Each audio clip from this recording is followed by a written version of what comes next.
예, 앞에서는 그 미중 정상회담에 대해서 말씀드렸습니다. 이미 말씀드린 대로 두 번째 주제로 한국이 미국한테 종전선언을 해달라고 정말로 요구하고 있습니다. 스토커처럼 요구하고 있다라고 이렇게 분석한 분도 계시더라고요. 예, 두 번째 제목은 종전선언을 추구하며 미국에게 모욕당하는 한국 외교. 이거 보면 아무래도 모욕을 당하는 그런 기분이 들 정도입니다. 지난 한 열흘 정도 된 것 같습니다. 11월 10일자 보이스 오브 아메리카에 일본은 미국과 똑같이 한국의 종전선언에 대해서 반대하는 입장을 가지고 있다. 그러면서 그 이유를 그 앵커가 얘기를 하는데, 한국의 문재인 대통령이 발언한 것처럼 그게 즉 종전선언이 의미 없는 문서에 지나지 않기 때문에 미국과 일본은 함께 반대한다. 이거는 뭐 상당히 우리한테 좀 모욕적인 겁니다. 예, 종전선언에서 미국은 완벽한 갑입니다. 이거는 뭐 운명적으로 미국이 갑일 수밖에 없는 그런 이벤트입니다. 제가 한번 얘기한 적이 있었죠. 이 세상 모든 나라가 한국 전쟁은 종전되면 안 돼 라고 하는데 미국이 종전돼야 돼 라고 그러면 종전되는 겁니다. 그리고 이 세상 모두가 이 한반도 주변의 모든 나라가 종전선언에 찬성하는데 미국이 반대하면은 그건 반대로 끝나는 겁니다. 이 정도로 미국은 완벽한 갑의 입장에 있는 것이 지금 한국이 요구하는 종전선언입니다. 한국도 그리고 북한도 을이라고 볼 수 있습니다. 을. 한번 제가 생각을 해봤습니다. 미국이라면은 만약 미국이 종전선언을 한국이 그렇게 애타게 요구하는데 들어준다면은 어느 경우에 들어줄까? 우리가 제가 여러 번 얘기했지만은 제가 북한의 외교 정책을 분석하고 미국의 외교 정책을 분석하고 중국의 외교 정책을 분석하려면은 당신이 미국의 외무장관이다, 미국의 국가안보 수석이다, 또는 북한의 외무장관이다, 대한민국의 국가안보실장이다 라고 생각하고서 하면은 올바른 답을, 우리 입장이 아니라 그 나라 본인의 입장에 한번 서보는 겁니다. 미국은 어느 경우에 한국의 요구를 들어줄까? 미국이 한국한테 요구한 것을 한국이 들어주면 들어줍니다. 지금 미국이 지난 3년, 4년 동안에 쉬지 않고 요구하는 게 뭡니까? 지금 중국이라는 나라와 우리가 경쟁을 벌여야 되는데 대한민국은 정말 소중한 파트너입니다.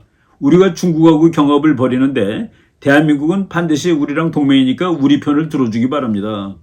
쿼드에도 들어오면 고맙겠고 한미일 삼각동맹이 잘 돼도 참 좋고, 한국이 쿼드에 들어가겠습니다, 한미일 삼각동맹을 확실하게 하겠습니다 라고 그러면은 종전선언 선언인데 그거 해줄 수 있을지 아마도 모르겠습니다. 바로 외교라는 것은 주거니 받거니라고 그랬죠. 미국의 제일 중요한 관심사가 뭡니까? 어떻게 중국을 견제할 것입니다. 어떻게 중국을 견제할 것인가. 거기에 미국이 한국을 꽤 괜찮은 파트너라고 생각을 하고 있는데 그거는 하나도 들어주지 않으면서 정말 밑도 끝도 없는 종전선언을 해달라? 그러니까 우리 스스로 의리 입장이 돼버리고 만 겁니다. 아무리 그래도 동맹국인 미국과 얘기를 하면서 우리가 이렇게 완벽하게 의리되는 그런 것은 맞지가 않는다고 보죠. 제가 자주 얘기한 건데 그동안 틀리게 얘기를 했습니다. 제가 원문을 안 보고서 이제 우리 교수님이 쓴 책인데 보니까 실수로 잘못된 그런 부분이 있었다는 거를 제가 최근에 원문을 읽어보고 알았는데, 프랑스의 시인이고 소설가이고 역사학자입니다. 빅토르 쉐르블리에스라는 옛날 사람이에요. 1829년에서 1899년까지 살았던 사람이니까 한 백수십 년 전 사람인데, 이 사람이 역사를 공부해 보니까 BC 1500년부터 AD 1860년, 그러니까 3360년 동안 세상 역사를 보니까 약 8,000권에 달하는 평화조약이 그 사이에 체결되었다. 그러니까 참 국제정치에 가장 흔한 것이 평화조약입니다. 또는 종전선언 것도 다 그 안에 들어가는 거겠죠. 그리고 평화조약이 체결될 때 그것들은 각기 영원한 평화를 보장해 주는 것 같이 보였으나 모두가 평균 2년 이상은 더 계속되지 못했다. 제가 이제 주로 3년이라고 여러 번 얘기를 했었는데 우리 작고하신 교수님이 쓴 책에 이 3년이라고 인용이 돼 있었는데 아마도 그 뭐 스펠링 에러든지 교수님이 이렇게 그 원문을 읽고서 to year를 옮겼을 때 3이라고 썼던 것 같습니다. 제가 그냥 그 한국 책을 보고서 하다가 최근에 그냥 뭐 다른 뭐 자료 찾다가 원문을 한번 살펴볼 기회가 있었는데 8천 건 이상의 평화조약은 맺을 때는 많은 사람들로 하여금 이제 영원한 평화가 왔다라고 기대를 갖게 했지만은 그 어떤 것도 2년 이상, 평균 2년 이상 효력을 발휘한 게 없었다. 그러니까 2년밖에 가지 않은 이런 평화조약을 이렇게 우리가 맺으려고 애를 쓰고 있다는 그런 생각입니다. 예일대학의 브루스 러셀 교수 논문도 제가 얘기를 했습니다. 이분의 논문 중에는 국가들이 어느 나라들이 싸우느냐를 봤더니만은 평화조약을 맺은 나라들이 대부분 싸우더라. 심지어는 불가침 조약을 맺은 나라들이 전쟁할 확률이 오히려 높더라. 그래서 제가 이제 이 글을 보면서 평화조약이라든가 불가침 조약은 지금 말고 조금 이따 싸우자. 그리고 그 경우에 전쟁이 일어날 확률이 더 높아지는데 둘 중에서 조금 착한 나라, 나쁜 말로 하면 바보 같은 나라가 되겠죠. 그런 나라는 평화조약을 맺었으니까 평화가 왔다고 생각하고서 긴장을 이제 낮춥니다. 그런데 뭐 미국 말로 bad guys, 나쁜 나라들은 이제 좋은 찬스가 왔다 하고서 전쟁을 준비하는 거예요. 그러다 보니까 이제 전쟁이 항상 나는 거죠. 뭐 최근에도 우리가 뭐 그런 사례를 한두 번 본 게 아닙니다. 뭐 아프가니스탄에서 봤고 베트남에서 봤고 뭐 전 세계가 그렇죠. 그런 식으로 이거는 뭐 우리가 조금만 생각을 더 해보면 너무나도 당연한 말이에요. 예를 한번 들어보겠습니다. 우리나라하고 페루가 평화조약 맺을 가능성이 있나요? 불가침 조약 맺을 가능성이 있나요? 원천적으로 없죠. 왜? 원천적으로 싸울 가능성이 없는 나라들이니까. 아마 우리나라가 평화조약이나 불가침 조약을 맺는다면은 중국, 일본, 러시아, 북한 정도가 될 겁니다. 이런 나라들은 언제든지 싸울 수 있는 나라가 되는 것이죠. 이런 식으로 그 국제정치에서 법적인 측면이 실질적인 측면은 군사적인 측면인데 법적인 측면은 군사적인 측면을 능가하지 못한다라는 말씀을 드리겠습니다. 요 며칠 전, 한 2, 3일밖에 안 됐죠? 11월 16일 날 화요일 날 대한민국의 외무차관이 이거는 뭐 영상통화가 아니라 직접 미국을 방문했습니다. 제가 아까 그 앞부분에서 정상회담도 정상회담의 그 한 횟수로 카운팅이 될지 모르겠다라고 얘기했는데 그만큼 대면을 하는 것이 설득력도 있고 호소력도 있습니다. 그래서 우리나라 국무차관이 미국 국무부를 방문해서 미국의 국무차관하고 회담을 했습니다. 그러니까 웬디 셔먼 차관이죠. 우리나라는 최정권 차관입니다. 둘이서 이제 대화를 했는데 대화를 한 다음에 서로 각각 이 대화가 무슨 대화였다라는 것을 발표를 했습니다. 저는 그 발표를 보고서 이렇게 다를 수가 있나라는 생각을 했습니다. 우리나라 이 외교부는 대한민국 정책 브리핑, 여러분들 인터넷 들어가보면은 항상 정부에서 나오는 그 브리핑들을 매일 볼 수가 있는데 2021년 11월 17일 외교부 해가지고 한미 외교차관 회담 결과라고 해가지고 뭐 인터넷에 떠 있습니다. 거기에 뭐라고 써 있는지 한번 읽어보겠습니다. 뭐 우리나라 신문에도 다 나와 있는데 거기서 뭐 우리가 그 결정적인 언급 하나가 또한 양 차관은 두 나라 차관은 종전선언을 포함한 한반도 평화 프로세스의 진전 방안에 대해 각급에서 소통과 공조가 빈틈없이 진행되고 있는 것을 평가하고 그러니까 웬디 셔먼하고 우리나라 최 차관하고 만나서 종전선언에 대해서 이야기했다라는 그 얘기입니다. 북한을 태화 테이블로 견인하기 위한 실질적인 방안들을 지속적으로 협의해 나가기로 하였다.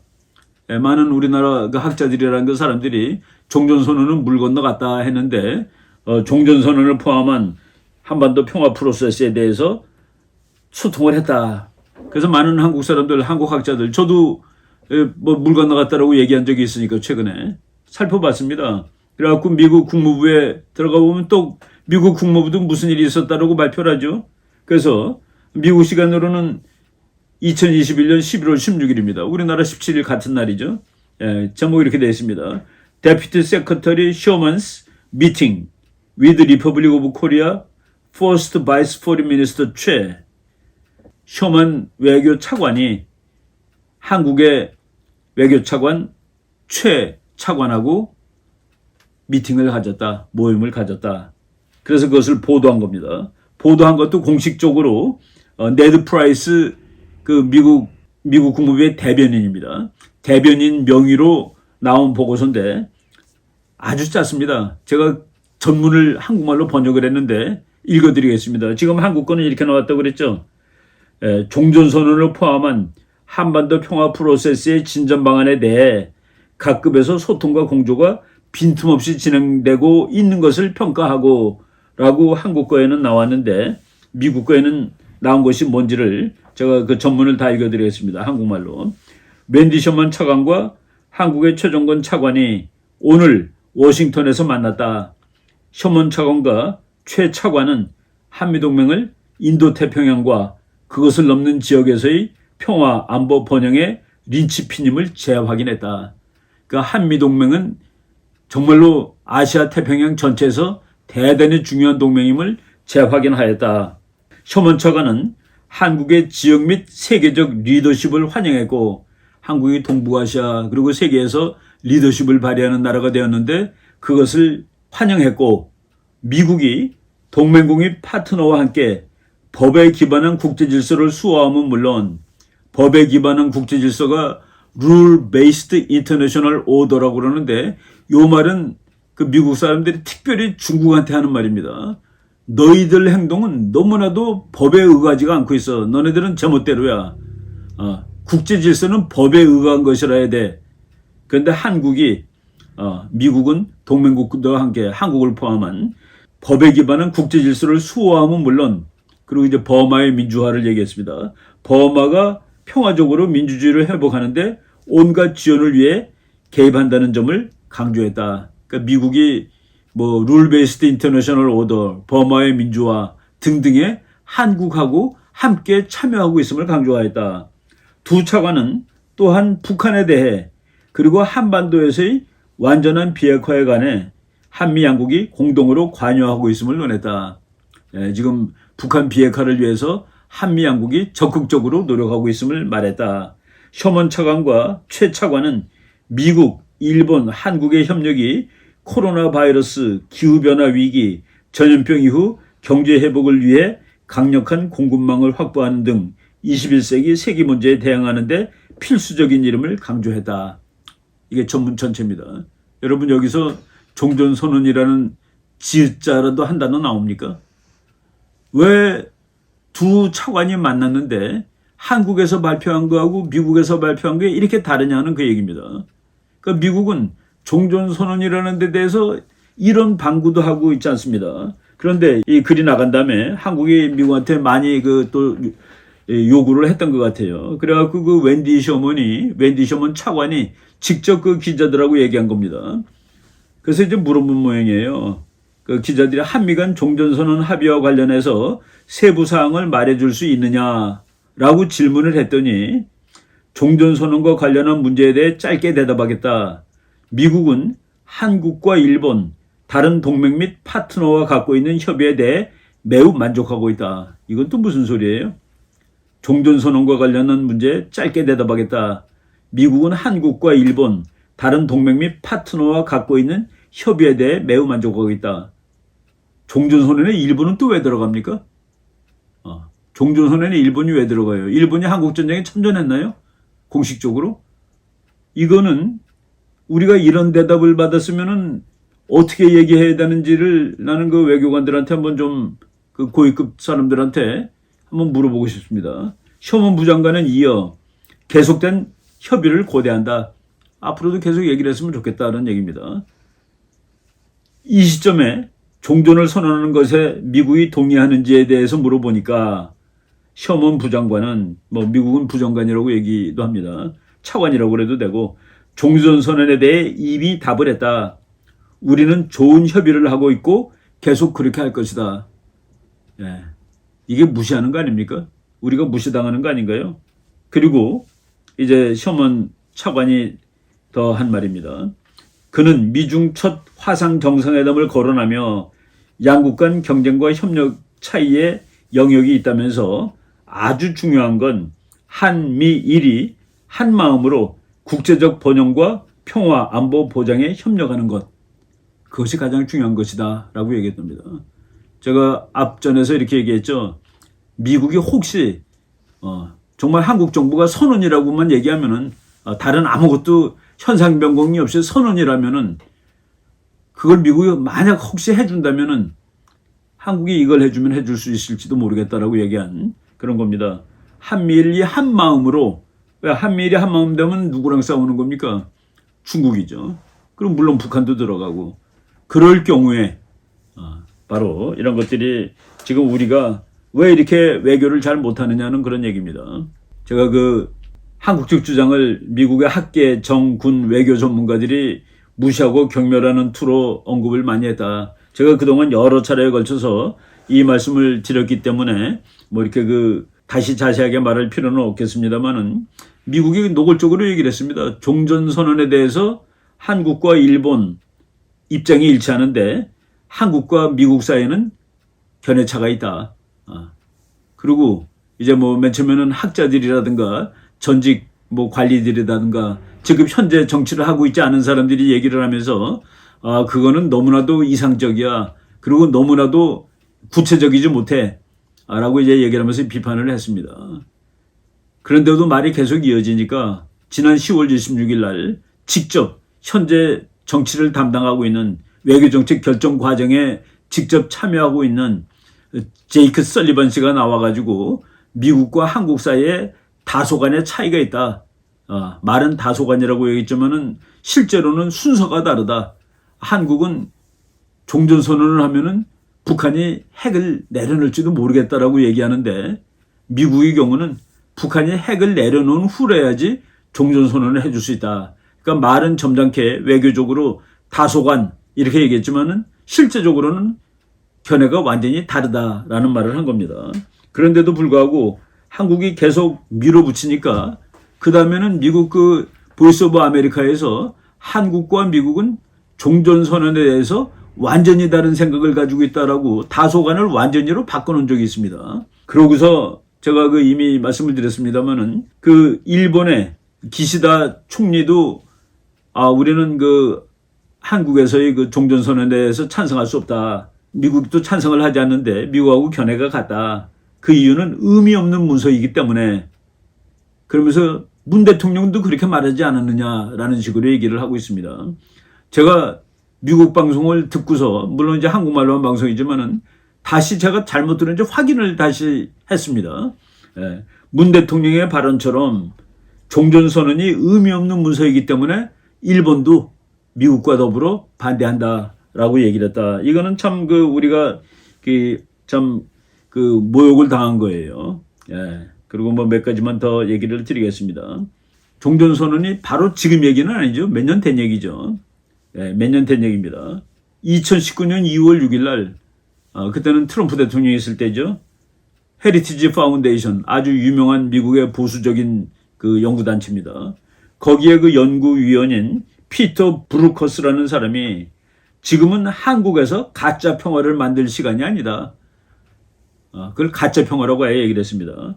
이거를 자기가 가짜 평화라고 얘기하고 종전선언을 반대하는 이유로 세 가지를 제시했는데 지금 현재 한반도에서 평화선언이나 종전선언을 할 근거가 없다. 첫 번째 이유입니다. 두 번째, 평화와 종전선언을 해도 변화가 일어날 것 같지가 않다. 전혀. 그리고 세 번째, 본질적으로 평화선언은 워싱턴과 평양 간의 보다 나은 정치적 관계의 상징적인 제스처일 뿐이다. 그러니까 이거 지금 해봤자 아무 쓸모가 없다라고 해갖고 벌써 2년 전에 반대한다는 얘기를 했죠. 그리고 이것도 뭐 제가 한번 인용을 했던 겁니다. 10월 16일 날 워싱턴 토크라고 보이스 오브 아메리카에서 대화 프로그램에서 앵커 우먼이 김영교라는 분이 한국의 문재인 정부가 한국전쟁 종전선언을 계속 밀어붙이고 있습니다. 라는 말을 쓰고 있습니다. 밀어붙이고 있습니다. 그러면서 거기 나온 학자한테 물어봤어요. 패트릭 크로닌 박사가 나왔는데 이것이 비핵화로 이어질 수 있을까요? 한국의 대통령이 얘기하는 것처럼. 그랬더니만은 그런 일은 상상하기 어렵습니다. 가능성이 매우 낮습니다. 거기까지는 괜찮은데 그 패트릭 크로닌 박사가 이렇게 얘기했습니다. 오히려 오징어 게임에서 이기는 것이 종전선언으로 비핵화를 이루는 것보다 더 쉽다고 생각합니다. 오징어 게임에서 이기는 것. 뭐 이분이 그 영화를 본 것 같아요. 그렇지만은 저는 이 얘기를 들으면서 그렇게 기분이 유쾌하지 않았습니다. 그리고 미국의 그 보이스 오브 아메리카가 계속 그 종전선언을 뭐 그냥 시리즈로 보도하는데 그 말투가 바뀌는 것을 이제 우리가 볼 수가 있어요. 10월 26일 날 제이크 설리번 씨가 다소 다르다라고 얘기한 건 제가 이미 말씀드렸습니다. 그런데 한국이 그럼에도 불구하고 계속 밀어붙이니까 11월 2일자 보이스 오브 아메리카에서는 종전선언에 대해서 미국과 한국은 완전히 다르다라고 아예 얘기를 해버렸습니다. 브루스 클링너 박사 같은 사람은 한국 정부가 의미가 없다는 걸 왜 자꾸 하자고 그러는지 모르겠다라는 식으로 얘기를 했죠. 또 하나 우리를 모욕한 말이 있습니다. 미첼 리스라는 이 사람은 한때 미국 국무부에 그 외교 정책을 만들던 사람입니다. 지금은 그 대학교 총장을 하고 계시는 분인데 국제 정치를 공부하면서 자꾸 그 희망을 가지고 정책을 만들려고 그러면 안 된다. 그 기저에 긴장과 불협화음이 깔려 있는데 이것을 근본적으로 바꾸지 않은 채로 자꾸 그 종전선언을 하겠다는 것, 이런 것 등은 암 환자에게 반창고를 붙이는 거나 마찬가지다. 이거는 또 얼마나 그 말이 좀 그렇습니까? 비외교적이죠. 물론 이 사람이 현직 외교관이 아니니까 뭐 이렇게 얘기할 수는 있을지 모르겠습니다만은 한국 전쟁 종전 선언 등은 암 환자에게 반창고를 붙이는 격이다. 도대체 말이 되는 얘기를 해라는 그런 얘기가 되는 겁니다. 최근에 와서는 말이죠. 미국에서 오히려 한국이 자꾸 종전 선언을 하자고 그러는데 북한의 비행을 미국 여러 매체들이 계속 밝히고 있습니다. 대북 제재를 지금 북한이 계속 위반하고 있는데 미국은 법 집행을 더 강화시켜야 된다 그래가지고 북한이 이 국제 제재를 어기는 사안들에 대해서 뭐 노골적으로 미국이 예를 들어가면서 제재를 강화하는 그런 방안을 강구하고 있습니다. 그리고 지난 11월 10일에는 그 유럽에서 35나라가 북한 인권 결의안에 대해서 이제 북한 인권을 규탄하는 그런 결의안을 만들었습니다. 35나라가 참가했고 미국은 뭐 유럽 국가는 아니지만은 공동 제안국에 합류를 했습니다. 그래서 북한은 이렇게 그 인권을 유의하는 나라고, 그리고 북한 주민의 인권에 가해를 하는 사람을 책임 추궁해야 된다. 뭡니까? 김정은에 대해서 책임 추궁을 해야 된다라는 그런 얘기를 했습니다. 그러면서 그 방송에 나오면서 한국 정부는 이 제안국에 참여할지가 미정이다. 3년 동안 참석하지 않았다. 전쟁은 끝내자고 얘기를 하는데 북한의 인권 문제, 전 세계가 북한 인권 문제를 가지고 문제를 삼는데 한국은 거기에는 관심을 가지고 있지 않다라는 그런 내용들이 지금 미국의 방송에 나오고 있습니다.